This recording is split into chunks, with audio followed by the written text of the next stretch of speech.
What's up, Hammerheads? We're back in the garage and we're going to be working on Delphine, the B6 Avant again. I think we got a pretty cool one for you today. We got some neat mods. We're going to be... You know what, Brad? What? Screw this. You want to take a smoke break? For real? A smoke break? Yeah, man, a smoke break. You know Whoa, whoa, whoa! Smoke break. Not that kind of smoke break. I'll show you a smoke break. Are you ready for some YouTube magic? Sure, man. Let's go! Whoa, that was crazy, dude! Hey, man, let me show you a real smoke break. Oh, dude. That's an even better smoke break than I thought you were talking about. Heck yeah, bro! Welcome to the Hammers and Wrenches YouTube channel. This is Smoke Breaks.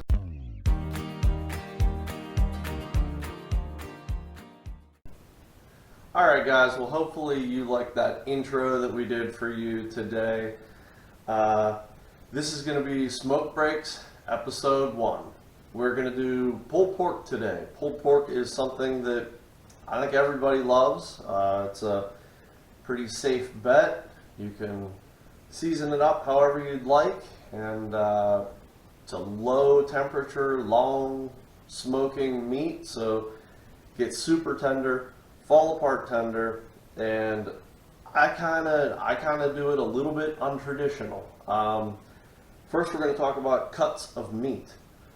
So I have a couple cuts of meat on my tray here. These are pork shoulders. This is a pork picnic roast. So typically you would use pork butt. Funny fact, pork butt does not come from the butt of a pig. It comes from the upper shoulder of a pig. It is called pork butt because in the old times when they used to sail from England over to the States and back and forth, they had to pack meat for the ride, and they would take these cuts of pork shoulder and they put them in these big wooden barrels that they called butts. The actual barrel was called a butt. So they would pack the barrel full of these cuts of meat and they would salt them so they would keep for the trip. And they began to refer to these cuts of meat as pork butt. That's actually where that comes from. But like I said, it is the pork shoulder up here. So these are actually picnic roasts. Also pork shoulder, but lower on the shoulder, maybe sort of like the bicep area of a pig. I don't know if a pig has a bicep, probably not, but kind of between the pork butt and the lower shank hoof area of the pig. This is a little bit tougher meat, lower fat content, but for smoking, I've had really good luck with these. There's a little bit less waste because you're paying for less fat. They are, it's a more worked muscle, so any muscle that is a more worked muscle is going to be higher in flavor. It's kind of a more sinewy, tougher piece of meat, but we're going to be smoking it low and slow, and it's going to tender up, and it's going to be great. So these have a net on them because these are deboned. So the first thing we want to do is very carefully cut this net off. We won't need this. And honestly, I think if you smoked it with the net on, the net could possibly get stuck in the meat and be a real bugger to get off after the fact. So I take them off now, kind of be a little bit gingerly about it because this piece of meat, like I said, it is deboned, so it is sort of sectioned.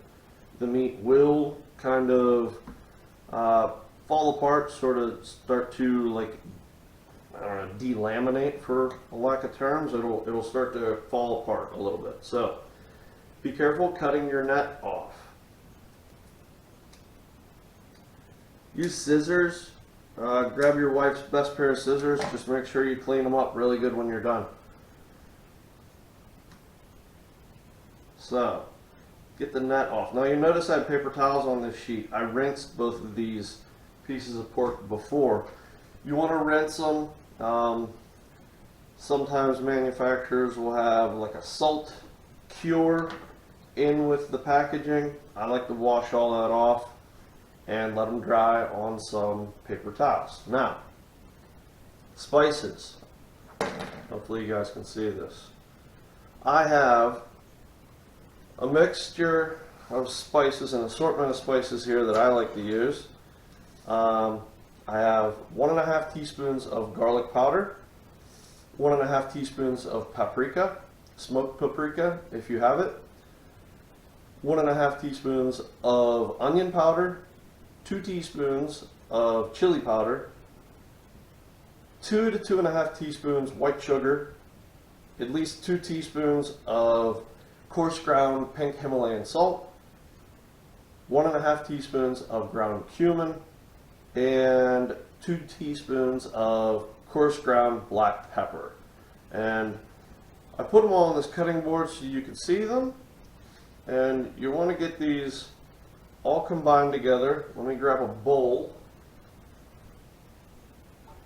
Put all this in. So I like to grab just any bowl that this will fit in and pour them all right in there.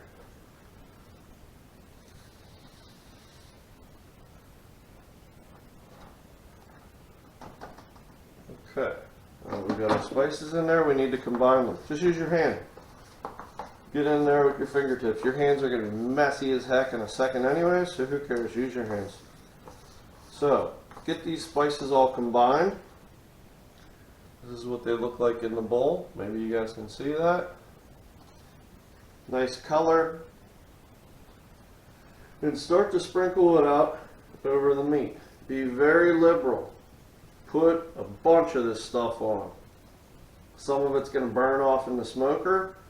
Some of it is going to wash off later when we put liquid over this. So be liberal. Get it in there. Don't be shy at all. Get it kind of evenly coated everywhere. That mixture, or the amounts that I had there, those are about perfect for 2 deboned half pork butts or deboned pork shoulder. Typically, a deboned pork butt or pork shoulder is going to be somewhere in the neighborhood of 3 to 5 pounds, depending on how big that pig was. But roll these around, get them totally covered. They're going to be super pretty, have this awesome color to them once you get the spices all on them. And the sugar in that rub is going to get you a real nice caramelization when they start to smoke. So these are pretty good. You could do this ahead of time. You could do this maybe, I don't know, at least a couple hours ahead of time if you really wanted to. I don't think it's that important because this is going to be in the smoker for about 8 hours. So, alright, I got those good. Let me rinse off my hands. Okay, so hopefully you guys are excited about this. Like I said, this is going to be episode 1 of this series. If this series goes well, I might do more. I've been running my smoker for about 3 years. And, you know, I've gotten pretty decent at it, I think. I have enough knowledge that I could share with some people. Thankfully, my wife was gracious enough to buy me a Traeger smoker for our anniversary last year. I probably never would have bought a Traeger for myself, but she is a good woman, and she got this gift for me as long as I agreed to make her pulled pork. Pulled pork is one of her favorites, so this is a recipe that I've worked on. She says she likes it, so if she likes it, hopefully you guys will like it too. So these are ready to go. This can go on the smoker right now. I am going to throw you guys on a head mount. The smoker is warmed up. My awesome smoker has an app for it. So here is the Traeger app, and you can name your grill. My wife named our grill Yum Yum Time. If you look right at the top of the screen there, you can see where it says Yum Yum Time. That's her sense of humor. She's a little bit silly sometimes, and that's what I like about her. So here's the app, super cool, makes it awesome. You can adjust temperatures from your phone. It's really convenient. The Traeger grills are the best in the game. So I'm gonna throw you guys on a head mount, and we'll get this on the grill. All right, so you guys are on the head mount. Pork, snow. It snowed last night. I'm over it. Snow, go away. I'm done with it. Here's a smoker. So, let's get this opened up. Get our rack cleaned off a little bit.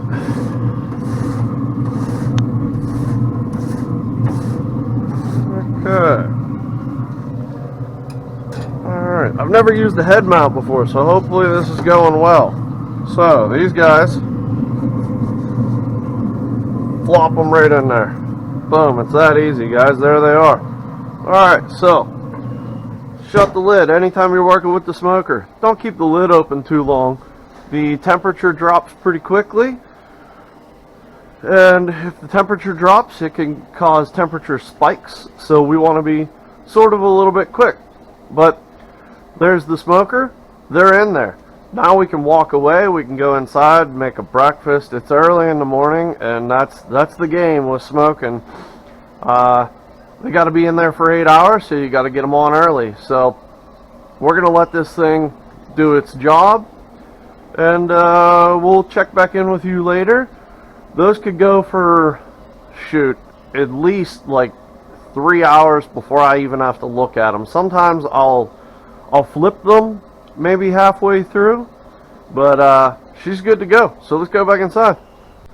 Alright guys, so the meat has been in the smoker for about 3 hours. I started the grill out at 250 degrees. Now, that's typically a little higher than I would go, but it's cold outside, so I wanted to run it a little warm. So we are actually a little ahead of schedule. I'd like the meat to be on smoke for about 4 to 5 hours. Anywhere in the neighborhood is fine. So it's been in there for just a little over 3, and we're going to check our target temperature. Now, I've already turned the smoker down to 200 degrees because, like I said,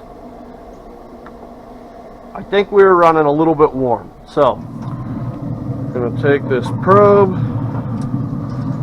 stick this into the fattest, thickest piece of meat that you got there. Now you can see those are starting to change color. They're starting to get caramelized, get a nice bark on them. They're getting like nice and crispy, starting to split. Let that smoke get deep into the meat. We'll shut this thing. Now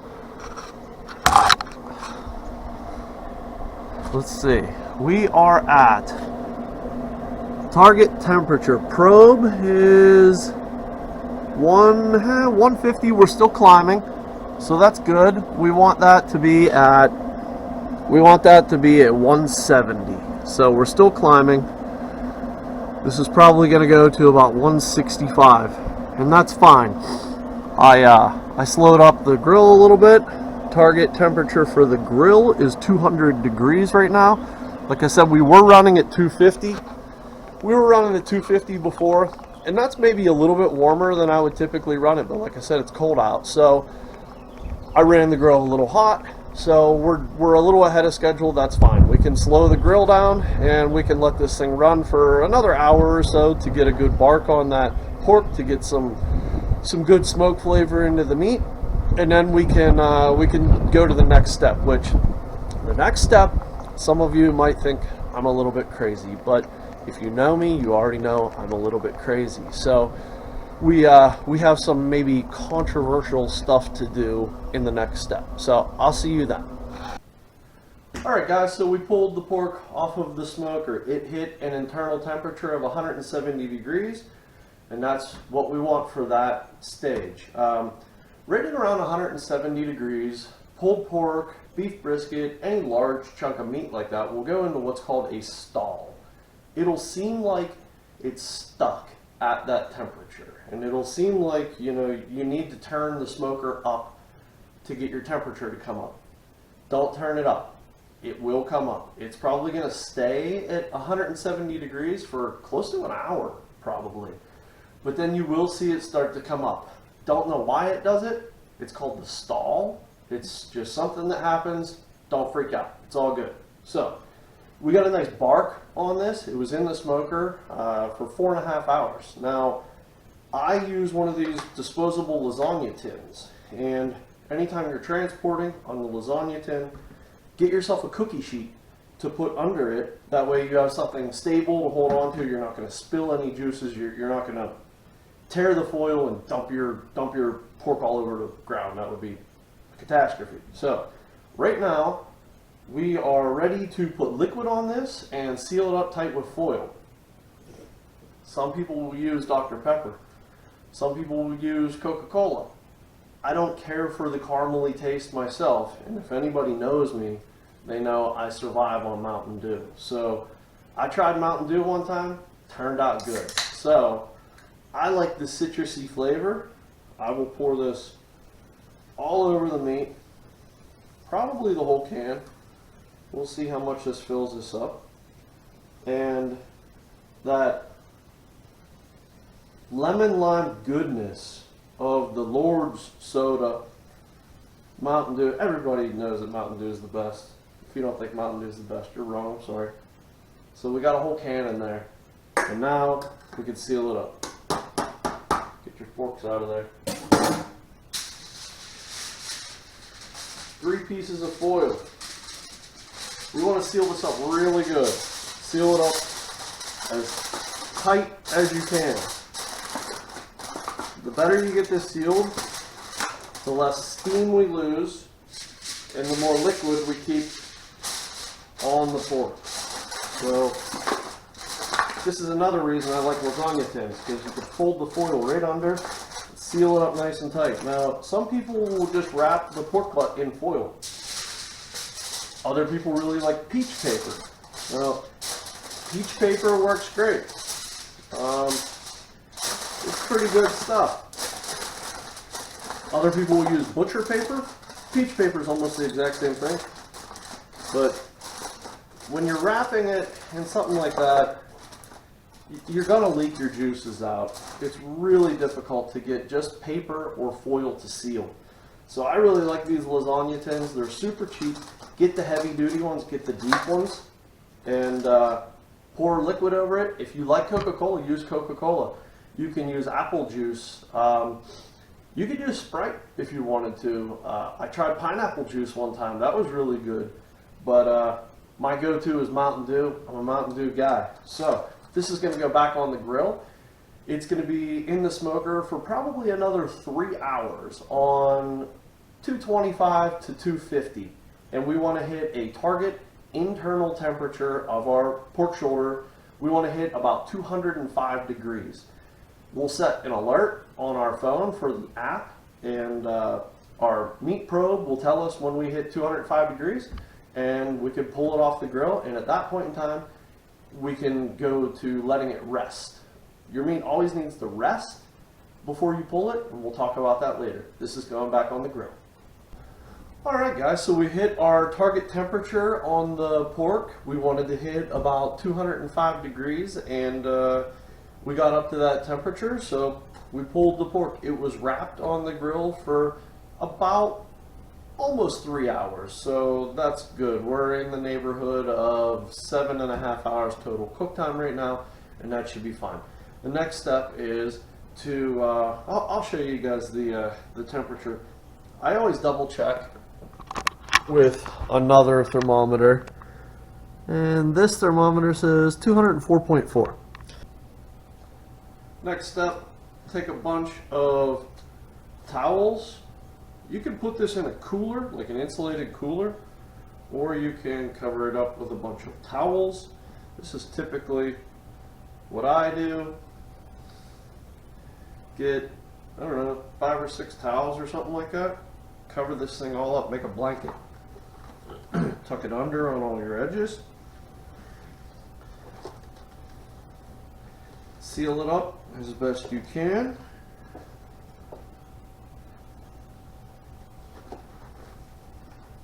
With these towels.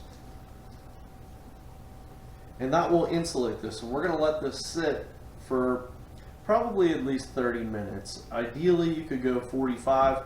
If you have a cooler or some way to insulate it really well, you could go up to an hour. But in my experience, if you let it rest for a half hour or so, that should be just fine. So we're going to let this sit. It's going to hang out, and in about 30 minutes, we will shred it. Okay, so the meat has been resting for over a half hour, 35, 40 minutes probably. So we can remove all of our towels and peel off this foil. Now, it should have retained pretty much all of the heat with the towels insulating it. So peel this off.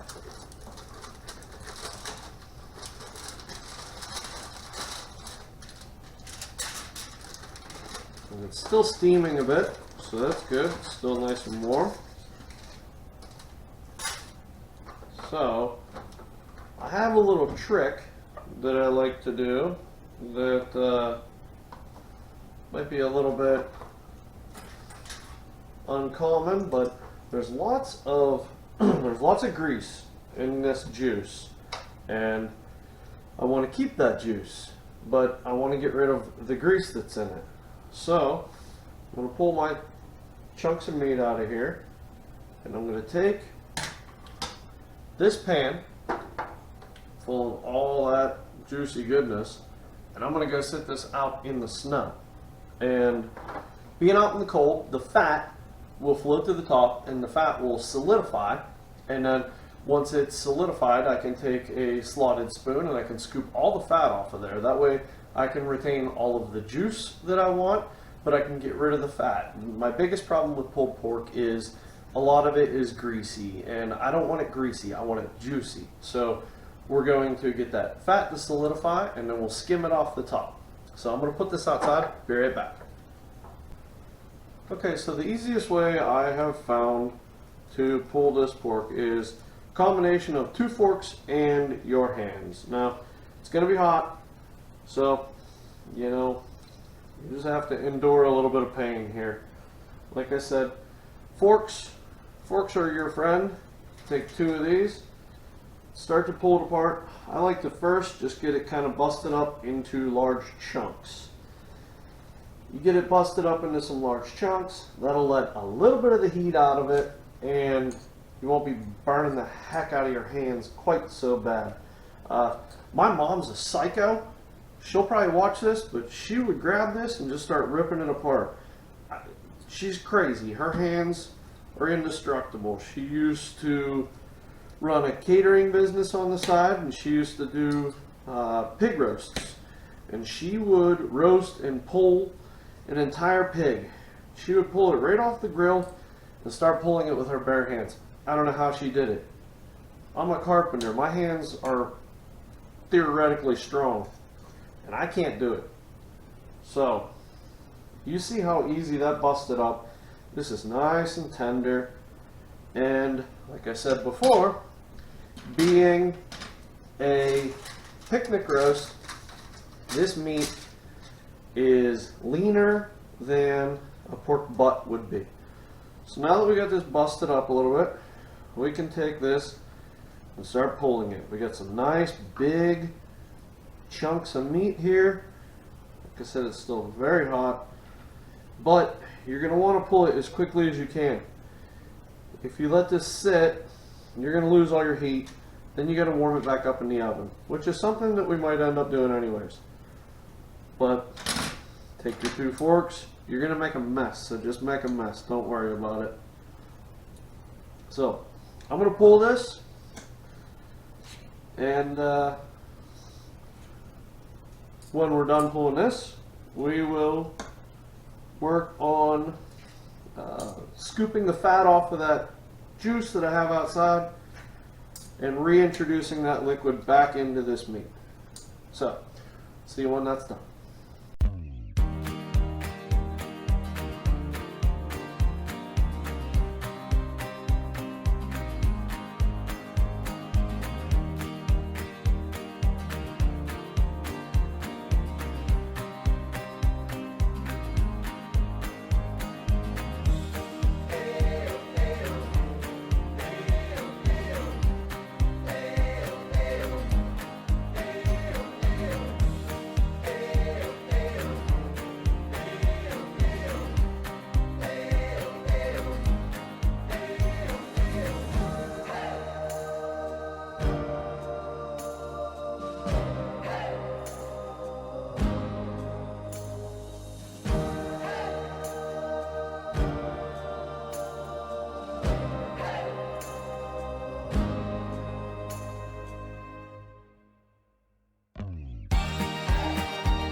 Okay guys, so that's done.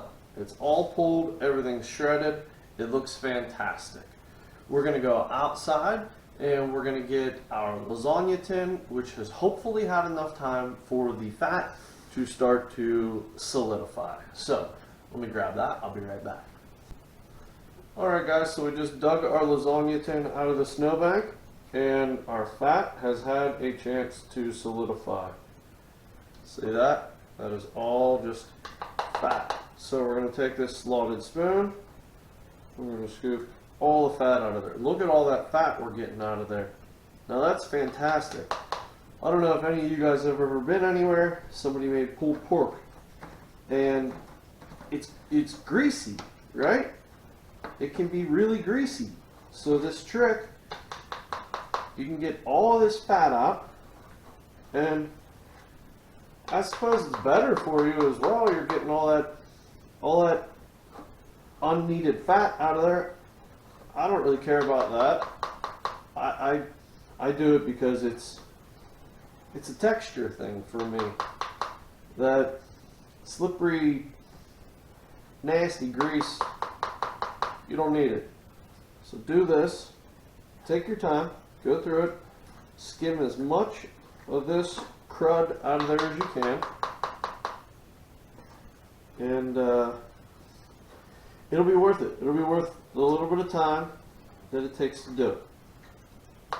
So as soon as I get this all skimmed, we'll reintroduce this liquid back to the meat and warm it back up in the oven.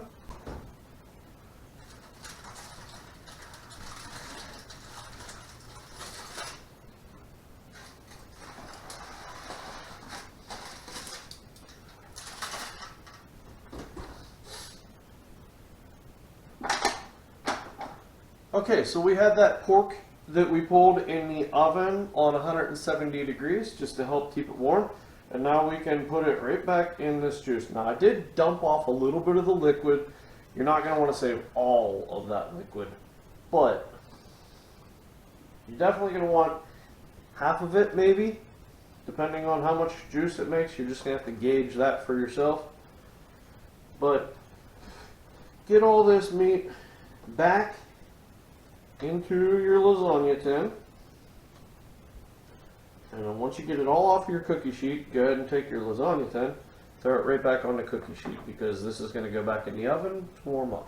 So now we can start tossing this around a bit and get this liquid mixed back in with the meat. Now there's so much good flavor in this liquid. We had our Mountain Dew in there, which, as we know, is the best soda ever made. And all of the natural juices that came out of the pork are in here. A lot of the seasoning from the rub is in here. So we're just going to mix this all back up, and then we're going to put it back in the oven to keep warm until you're ready to serve, until your guests arrive, or you're ready to eat yourself. I typically don't have guests over because that means I get less meat. I want all this to myself. So, alright, we got all that mixed up pretty good. And we're going to throw this back in the oven to stay warm. But this is ready to eat right now. If you were ready to go, you could take this right now, throw it on your plate, throw your favorite barbecue on it. You could mix barbecue in this right now and mix it all in. I typically like to do my barbecue on my plate. I don't like to put barbecue on the meat before it's served, especially if I have guests, because maybe I like less barbecue than somebody else, and I figure, you know, you can put your own on your plate. We could take this right now, we could put it in some taco shells. You could put some pico de gallo and some fresh slaw on this. This is awesome for making pork carnitas. We could take fresh lime, squeeze a bunch of fresh lime over this right now, put it in I would use some flour tortillas. I know a psycho named Calvin that uses corn tortillas, but this stuff is very versatile. We can use it for tacos, we can use it for quesadillas. My wife absolutely loves this, and quesadillas left over. So basically done. like I said, back in the oven to keep warm, and it'll let it steam just a little bit and reincorporate that juice even more. This is done. We're done for the day. All we got to do left is try a piece. And it's excellent. As always, very good. We got that nice bark on there with all the seasonings. Look at that piece. Beautiful. So, we're all done. Alright guys, my biggest critic, someone that I always have them taste my food first to make sure it's okay. If this guy likes the food, you know it's good. There you go. Gone. Devoured. I'd say you liked it. Hey cowboy, sit. Good boy.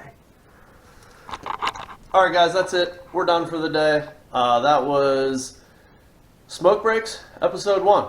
Pulled pork. Bam! Give you a nice close-up view.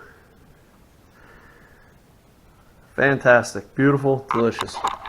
That was episode 1. Hopefully you guys like it. If you guys like these, maybe we'll do some more. I'm really good with chicken thighs. We could do whole chickens, ribs.